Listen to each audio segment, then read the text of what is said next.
Hi, my name's Phil. I like talking about politics, and in this video, as the Conservative Party starts to fight its next battle with itself about the future direction of their ideology, just like to point out how the ever hapless David Frost has said the quiet part out loud again about who they really are.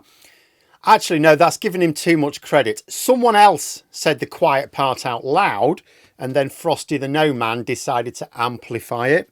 There's a passage in an article that David Frost wanted to draw attention to, and he particularly picked out a little section. And it reads, and I quote, "The Conservative Party has no centrist roots. Its roots lie in maintaining a hegemony over the right-wing vote, whilst also being able to poach votes from the centre, not the other way around." Now that's interesting. Poach votes from the centre. The term poach, of course, meaning to take something that you have no right to. Refreshingly honest of them. And I completely agree that this is what the Conservative Party is all about. Let's go back to when they were last nearing their time in opposition.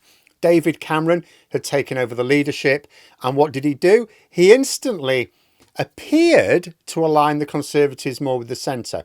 He made the party appear to care about climate change, the cohesion of society, you know, hug a hoodie. We need more clean energy. But what happened when Cameron came to power? Began the process of ending our progress in the development of clean energy and instantly promoted the big society, which was to destroy a load of public service jobs and then tell people actually be part of the big society and do them on a voluntary basis. His vision of slave labour.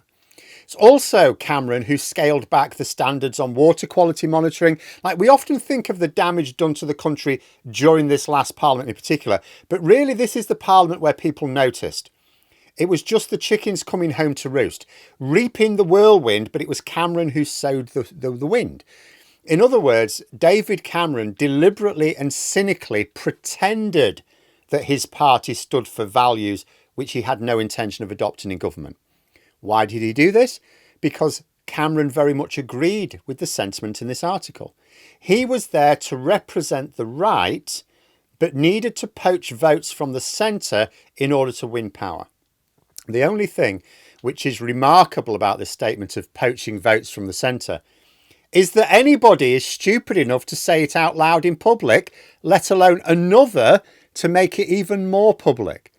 But that's because they are in that early part of the cycle where they still don't fully understand why they lost. A lot of them think they know, and some of them will be right. Most of them will be wrong. You know, Question Time was on again last night. First one since the election results. And they have a habit of making sure the audience reflects the spread of votes for the area they're in at the last election. So the host, Fiona Bruce, began by pointing out that the audience is now reflecting voting in the election last week, so it's going to be much more Labour and much less Conservative. She also said that the show is going to be 25% shorter. Well, she didn't say, but it is 25% shorter. I guess they don't want to give what they think is a less suitable audience as much time asking questions that matter. But never mind that. The Conservative MP in attendance, George Freeman, was in very contrite mood, saying his party had taken public support for granted, behaved very badly in office, ignored the suffering of people. All the right attitude to take if the Conservative Party wants to rehabilitate itself. Absolutely the right tone to adopt if you want to win support back. But there is a question as to whether Mr. Freeman genuinely believes this, or is just self-aware enough to recognise that this is the correct position to adopt politically when you've just been hammered in an election. Is he genuinely sorry for what his party has done? Or is he just sorry for the consequences? Is he just eating his greens because that's the only way he's going to get pudding later? Because call me cynical, but I see the cycle continuing in terms of Conservative attitudes here. They're going to muck about for a few years. They're going to carry on getting things badly wrong again. I see no way of them avoiding it. Half the members want a merger with Reform of some form or other. So you can see where they would like to go. It doesn't mean they all share Reform's ideas, of course. They may just prioritise the future electability of the Conservative Party over the interests of the country. You know, like Theresa May did with Brexit. But they must be comfortable with those policies in order to be able to willing to support a merger for whatever end. But once they've tried to get back into power with the crazy on full show, and assuming this fails like it did last time, and I'd certainly hope it does, what they will do then is pretend to listen to voters, like the majority of voters around the centre where they exist. But people should be aware that that's all they will be doing. They will not decide that they have moved too far away from the biggest block of available votes. They will simply decide that their mistake was not conning them. Or to put it in the words some of them choose to use, that they did not poach them. They will find someone who is removed from the disaster of their last period of government, as Cameron was, someone with enough brains to realise what it is the majority want from them, as Cameron had, and who will promise it to them without any intention of delivering, just as Cameron did. Because some think that because the Tories are down and out and fighting like rats in a sack, we should just ignore them. No, we should not. They are still leading the opposition, unfortunately.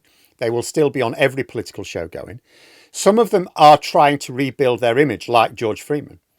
But that's all most of them are trying to do. I don't deny that there are Tories who genuinely want to align their party with the people.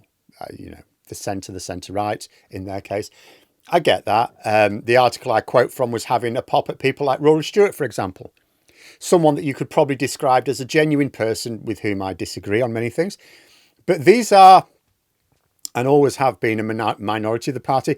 They're the people who are conned by their own side into believing they had principles. The majority have always been of the view that it is their job to represent the right-wing ideology and poach votes from the centre in order to win that power. The party, after all, was born at a time when this wasn't necessary. They were long before universal suffrage. And although we take the piss out of Jacob Rees-Mogg for his badly outdated views, we should remember much of his party still behaves as if nothing has changed in 200 years, or at least nothing should have changed, and anything that has changed should be reversed to that time. He may seem comical to most, but that's because he's more open about his views. Jacob Rees-Mogg is one of the honest Tories. He lacks the intelligence to be cunning. He doesn't have the self-awareness to know that his views are badly out of step. But his views are mainstream within his party. So I will keep pointing out what the Tories are, even as they've lost their credibility, because they will rebuild it. And we can't just wait for it to happen before we counter them again. Their attitude is they are the party of the already wealthy and powerful. It is their job to maintain that hierarchy and indeed boost that power and wealth at the expense of others. But they are not in the same position they were when the party was born. They need the support of people who are screwed over by their actions in government. So what to do? You adapt to the modern age and you change your politics. No, they don't want to do that. So what they actually do is adapt to the modern age and become more cunning, more underhand, more nefarious. Voters for them are not people to whom they have a duty. They are cattle to be farmed and sold off. And some of them are honest enough to say so. The Conservative Party has no centrist roots. Its roots lie in maintaining a hegemony over the right-wing vote, whilst also being able to poach votes from the centre, not the other way around. But there we are. Those are my thoughts. If you enjoyed the video, please subscribe for further content and click the like button. You can also sign up for memberships if you'd like to support the channel further. Thanks for watching, and until next time, I'll see you later.